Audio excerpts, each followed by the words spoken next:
안녕하세요. 안녕하세요. 예, 한 주간 잘 지내셨어요? 네, 잘 지냈습니다. 예, 저희가 이 상처받지 않는 영혼이란 책 지난주부터 다루기 시작했는데요. 오늘은 파트 4부터 파트 4, 파트 5 이렇게 다루려고 합니다. 네. 여기에 그 파트 4에 보면 그 너머로 넘어가기라는 제목을 갖고 있고요. 저는 이 13장에 그 심리적 한계의 넘기가 있어요. 네. 사실 보면 우리가 물리적인 울타리도 있지만 마음의 울타리도 있잖아요. 네네, 맞아요. 근데 보면 물리적 울타리는 여기가 울타리가 있으니까 이게 넘어가면 되는데 눈에 보이니까요. 네. 네. 근데 이 마음의 울타리는 어떻게 보면 네. 더 넘어가기가 네. 어려운 것 같아요. 네, 맞아요. 이 203페이지에 이런 이야기가 있습니다. 당신은 안전지대에 머물기 위해 삶을 바칠 수도 있고 자유를 위해 노력할 수도 있다. 평생을 당신의 한정된 틀 속에다가 매사를 끼워 맞추는 일에다가 바칠 수도 있고 그 틀로부터 자신을 해방시키는데 바칠 수도 있다. 이렇게 이야기를 하고 있어요. 그러니까 저는 보니까 상태가 안 좋을 때는 안전지대 안에서 이렇게 계속 머물다가 네. 좀 기운이 생기고 힘이 생기면 한번 좀 나가볼까? 그러면서 울타리 바깥으로 이렇게 한 번씩 네네. 나가고 이랬던 것 같아요. 네. 선생님은 어떠세요?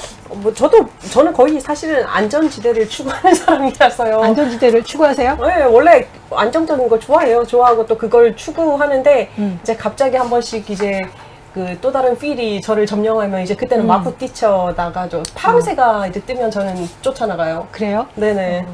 약간 그런 스타일이더라고요. 그러니까. 그래도 자주 기회가 있으면 좀 나가시는 편은 아니신가요? 놀러 가는 거는 자주 가는데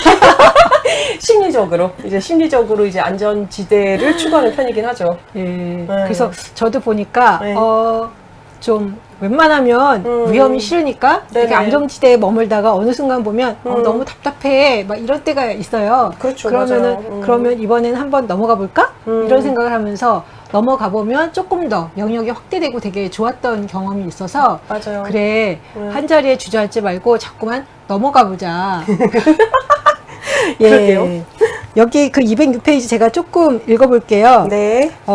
밑에 쪽에 당신은 날마다 온종일 자신의 창살에 부딪힌다.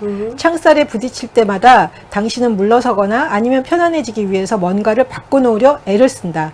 사실 당신은 철창 속에 머물러 있기 위해 영리한 마음을 이용한다. 딱 보면 이게 제가 하는 짓이거든요.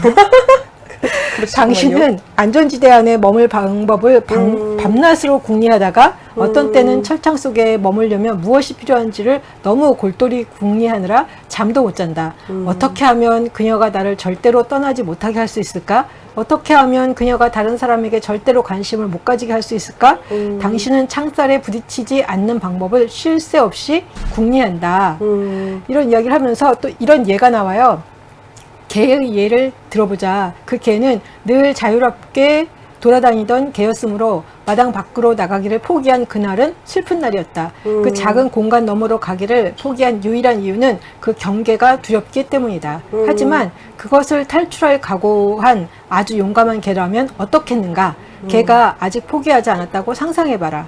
그놈은 목에 전류가 흐르기 시작하는 그 자리에 앉아서 물러서지 않고 있다. 그놈은 전류의 힘에 익숙해지기 위해서 계속 앞으로 조금씩 나가고 있다. 그렇게 계속하면 그놈은 결국 밖으로 나갈 것이다. 그렇지 못할 이유는 없다. 그것은 가상적인 울타리이므로 불편을 감수하는 법을 터득하기만 하면 통과할 수 있다. 단지 불편을 기꺼이 참아낼 각오만 있으면 된다. 목걸이는 개를 다치게 하지 않는다. 단지 불편하게 할 뿐이다. 안전지대로 넘어가려고만 한다면 마음대로 걸어나갈 수 있다. 이 이야기를 하면서 당신의 철창도 바로 이와 같다. 그 가장자리로 다가가면 불안과 시기와 두려움과 자의식을 느낀다. 당신은 거기서 물러나고 보통 사람이라면 더 이상 가지 않는다.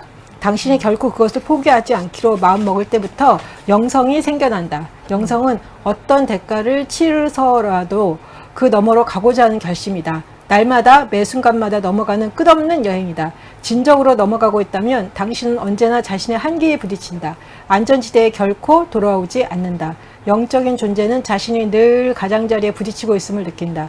그들은 떠밀리듯 끊임없이 가장자리를 향해 간다 라고 이야기를 해요. 그래서 어떻게 보면 상태가 안 좋을 때는 이렇게 딱 갔는데 전류가 흐르잖아요.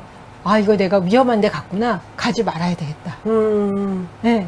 그러면서 계속 그 안에 이렇게 머물러 있게 된 것 같아요. 근데 이 글들을 읽어보면서 제 모습이 좀 많이 보였어요. 그러니까 이 전류가 흐르고 이렇게 네.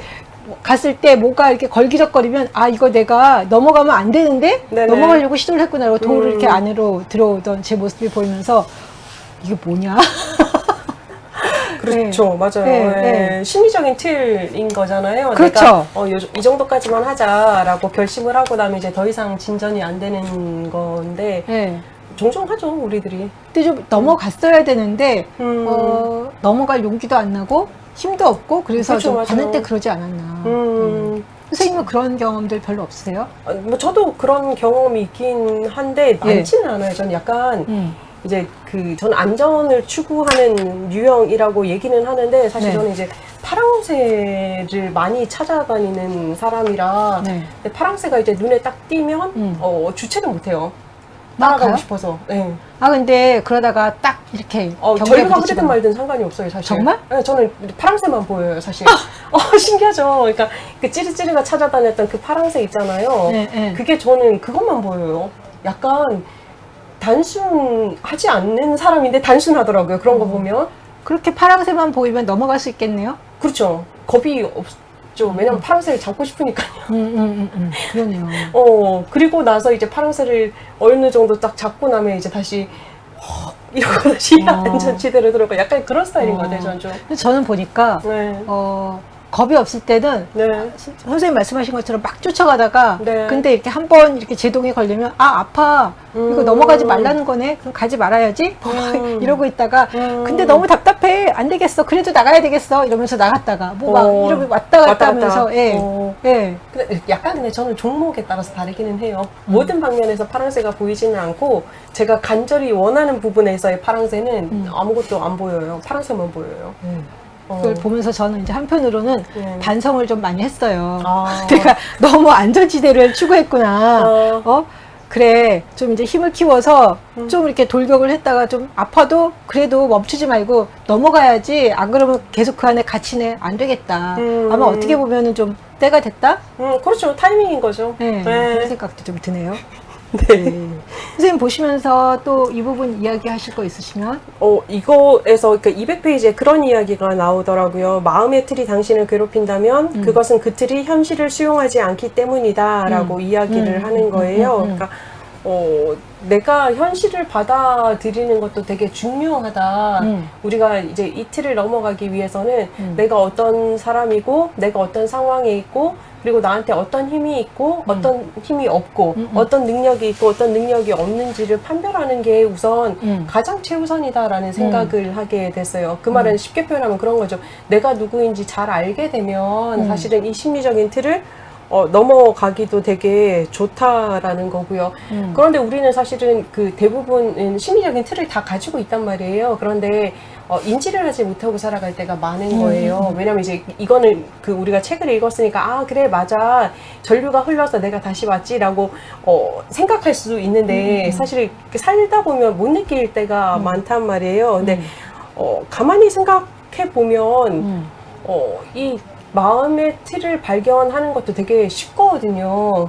왜 쉽냐면 다른 사람들을 통해서 건드려지는 게 무엇인지를 살펴보면 마음의 틀이 사실은 보이는 거예요. 거기에 내가 저항하고 있으니까. 그렇죠, 그렇죠. 그러니까 아 내가 여기에는 마음의 틀이 있는 거구나라고 이제 인지가 되고 나면 좀 더 넘어가기가 쉽겠죠. 그죠? 그 얘기 한번 드리고 싶었고요. 또 여기서 되게 제가 좋아하는 말 중에 하나인데 당신이 하는 모든 일에는 이유가 있다. 무슨 이유? 그 나름대로 이유가 있는 거죠. 내가 왜 하고 있지? 내가 이 행동을 왜 했지? 내가 왜 이 말을 했지? 라고 하는 거에는 아무 생각이 없이 했어 라고 하는 사람은 참 많은데 정말 아무 생각 없이 하는 사람은 없다. 그거를 인지하느냐 못하느냐의 차이일 뿐이다. 의도성이 있다 라는 거요. 알겠습니다. 좀 이렇게 살펴보도록 하겠습니다. 네. 네. 그리고 저는 조금 더 넘어가서 16